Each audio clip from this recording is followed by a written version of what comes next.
I am the Tofu Golem. Please enjoy the video. In this video, I will explain how to sign up for Capcut. First, you'll need to get the Capcut application. You can download it from your mobile device's app store or access the web version on your computer. Once installed or opened, look for the Me tab or a profile icon, typically found in the bottom right or top left corner.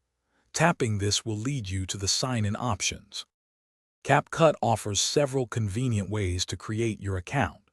You can link an existing social media profile such as Google, TikTok, or Facebook for a quick setup. If you are on an Apple device, using your Apple ID is another seamless choice. For those who prefer, there is also an option to sign up directly with an email address and create a unique password. After selecting your preferred method, you might need to provide a few more details. If you chose email, enter your address and then input the 6-digit verification code sent to your inbox. Next, create a strong password, ensuring it is between 6 and 20 characters.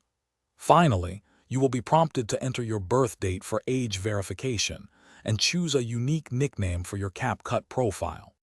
With your Capcut account successfully created, you can now unlock its full potential. You'll be able to save all your creative projects, ensuring your hard work is never lost. Plus, enjoy the convenience of syncing your edits across various devices, from your phone to your computer. Access a vast library of exclusive templates and powerful editing features. Now, go ahead and start crafting your next amazing video. Thanks for watching. Consider subscribing if we helped you today.